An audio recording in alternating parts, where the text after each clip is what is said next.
सभी को प्रणाम। डे 38 हमारी भावी पीढ़ी और उसका नव निर्माण के अंतर्गत हम लोग शीर्षक पढ़ रहे हैं, बच्चा रोता क्यों है। हम लोगों ने इसके पहले पढ़ा कि बच्चा रोता है, उसके कई कारण होते हैं। बच्चा रो रहा है इसका मतलब ये नहीं है कि वो बहुत अस्वस्थ है या फिर अकारण रो रहा है।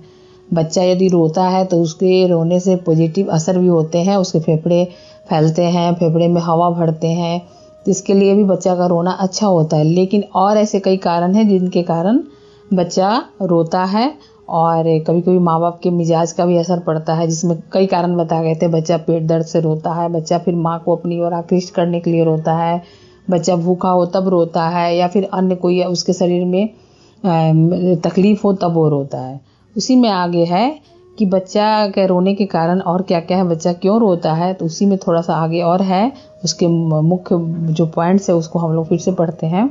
पहले हम लोग ने पढ़ा कि बच्चा के रोने के पीछे माँ बाप की मिजाज का भी असर पड़ता है। माँ बाप के मिजाज का असर मीन्स कि यदि माँ डरपोक हो बादलों के गरजने से या फिर और कोई जानवरों को दिखने से, मतलब माँ थोड़ी अगर डरपोक स्वभाव की हो तो बच्चे पे भी उसका असर पड़ता है, या बाप उस तरह के उसके फादर का नेचर हो तो उसका भी जेनेटिक असर पड़ता है। उसी में आगे है कि बच्चा रोता क्यों है। रोगी बच्चा, कई बच्चों का स्वभाव बात बात पर रोने का हो जाता है। अधिकतर वे ही बच्चे प्रायः रोते हैं जिनका स्वास्थ्य अच्छा नहीं होता, या फिर खाना हजम नहीं होता हो, या लीवर बढ़ा हो। अस्वस्थ बच्चों को खेलते कूदते खाते पीते देख उन्हें अपने खाने पीने पर लगी पाबंदियां तथा अपने सगी साथियों के खेल कूद में शामिल होने में अपनी असमर्थता पर झुंझलाहट आती है। ऐसे बच्चों में सहनशक्ति की तो वैसे ही कमी होती है, अतएव वे किसी के जरा सा कुछ कह देने पर बिखर बिखर कर बिलक कर, जो हम लोग बोलते हैं, रोने लगते हैं। यहाँ पर बताया जा रहा है कि कई बच्चों का स्वभाव बात बात पर रोने की होती है। वो थोड़े थोड़े बात पे हो वो रोता है। कोई बच्चा को देखेंगे हमेशा मुस्कुराते रहता है, लेकिन बच्चा अधिकतर वही रोता है जो अंदर से स्वस्थ नहीं होता है, या उसका स्वास्थ्य अच्छा नहीं होता है, या फिर उसका खाना आसानी से हजम नहीं होता है, खाने पीने में नखरे करता है। और यदि किसी कारण से उसके स्वास्थ्य के ख्याल से उसके ऊपर कोई प्रतिबंध लगाए हुए हो, पाबंदी लगाई गई हो, तो लेकिन अपने संगी साथियों को खेल कूद में देखता है या अपने से अलग हट कर कुछ बिहेवियर करते हुए देखता है, और उसके लिए उसको अगर रोका जाता है तो अपनी असमर्थता पर वो झुंझलाता है। वो समझ नहीं पाता है कि हम क्यों नहीं ये काम कर सकते हैं। तो ऐसे बच्चे में प्रायः चिड़चिड़ापन होता है, सहन शक्ति की कमी होती है। वो अपना मतलब अच्छा बुरा नहीं सोचते हैं, क्योंकि बच्चे की इतनी बुद्धि नहीं डेवलप होती है। तो ऐसे थोड़ी सी भी बात पर उसको कोई पाबंदी या रोक लगाते हैं तो बच्चा बहुत ही रोने लगता है। जैसे अपने आसपास ही ऐसे बहुत सारे बच्चे देखने को मिल जाते हैं कि अगर वो जो बोलते जा रहा है वो बच्चा अगर आप करते जाओ तो बहुत अच्छा, यदि आप नहीं करते हो तो अपना रो गा कर ऐसा पूरा घर को उठा लेता है, या घर तो दूर पूरे मोहल्ले में बता देता है कि वो क्यों रो रहा है। ऐसे बच्चे कुछ अलग होते हैं, और ऐसा प्रायः हमें देखने को मिल भी जाता है।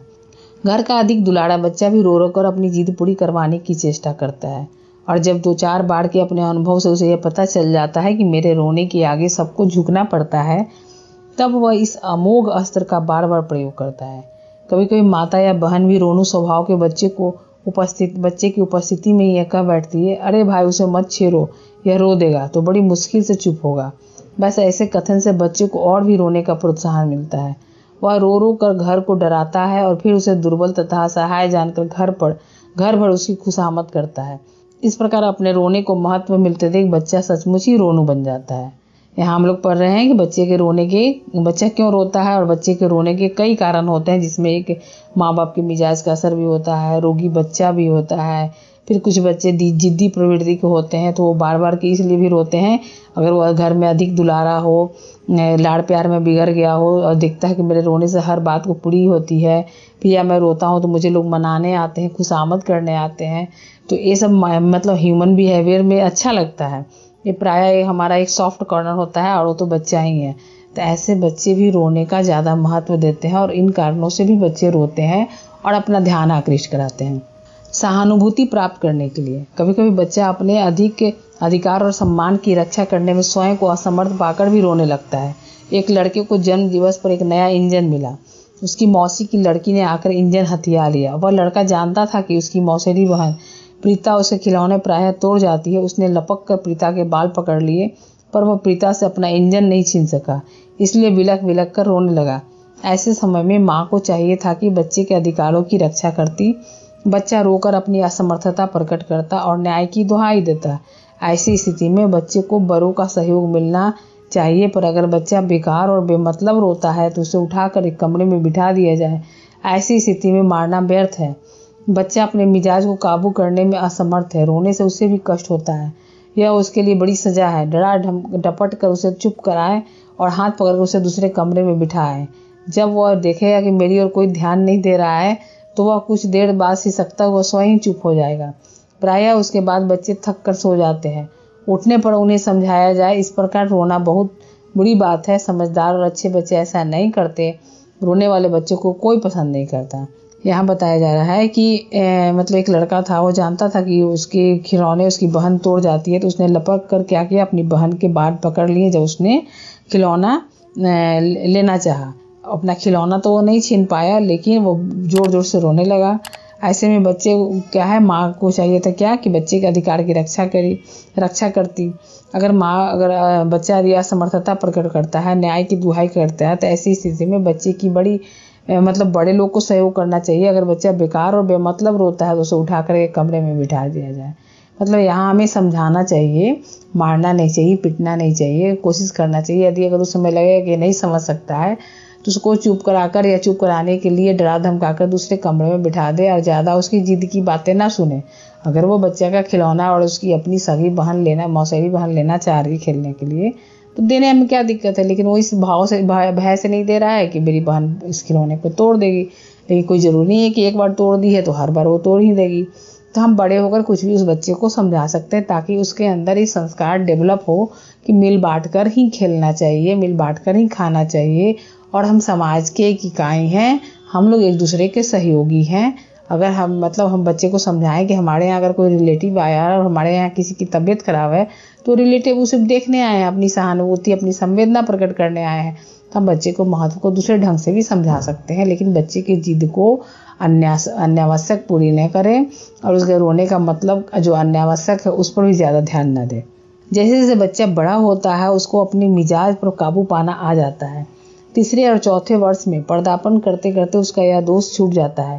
कभी कभी बच्चे को अपने रोने के कारण समझ नहीं आता और वह कुछ बताने में असमर्थ होता है। ऐसा तभी होता है जबकि बच्चे का स्वास्थ्य दुर्बल हो और वह अपनी शक्ति से अधिक खेलकूद कर थक गया हो, अथवा अपनी सामर्थ्य से अधिक उसे पढ़ना पड़ता हो, उसके जीवन में स्नेह और प्रोत्साहन का अभाव हो, उसे हर समय कटु आलोचना और डांट डपट कर सुननी पड़ती हो, उसकी दिनचर्या बड़ी नीरस और मनोरंजन के शून्य हो, अपने किसी प्रियजन को उसे याद आ रही हो, या उसे अधिकार और सम्मान को किसी ने चोट पहुंचाई हो।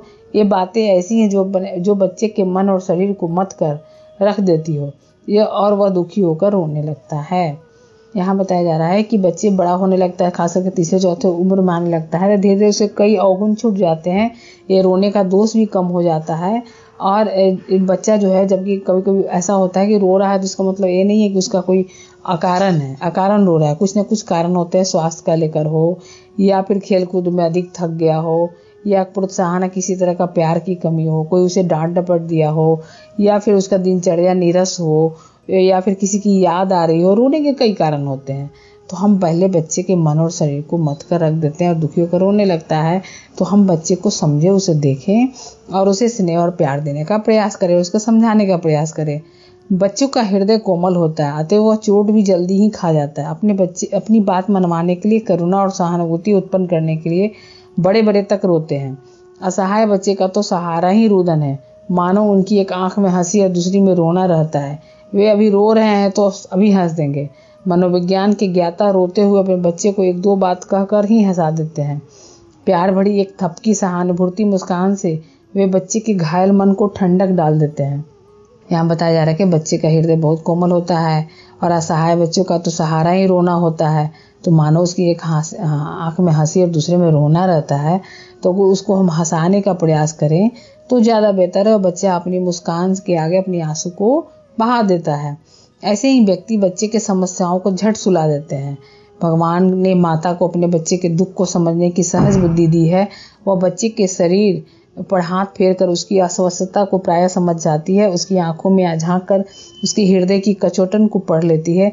तभी कहावत है कि अपनी माँ तो सूखा हाथ भी फेर दे तो बच्चा हरा भरा हो जाता है।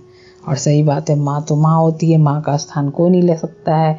माँ के स्पर्श, माँ के विचार, माँ के शब्द, माँ के प्यार, माँ का स्नेह कोई किसी से तुलना नहीं कर सकता। इसकी तुलना कहीं नहीं की जा सकती है। माँ माँ होती है। तो आइए भावी पीढ़ी और उसके नव निर्माण के अंतर्गत हम बच्चे का रोने के कारण समझे, उसकी अकारण जिद को पूरी ना करें, उसकी बेमतलब रोना का तवज्जो ना दें। हम समझे उसके पीछे क्या कारण है और एक तरह से उसको साइकोलॉजिकल मेंटली हम थेरेपी दें और बच्चे को मतलब उसको बड़ा करने में मदद करें, उसके अंदर ये संस्कार डेवलप करें और उसके अंदर के ये दोष छुड़ाने का बचपन से ही प्रयास करें कि बच्चे में आदत डेवलप ना हो। सभी को प्रणाम, धन्यवाद। हम लोग अब नेक्स्ट डे मिलते हैं।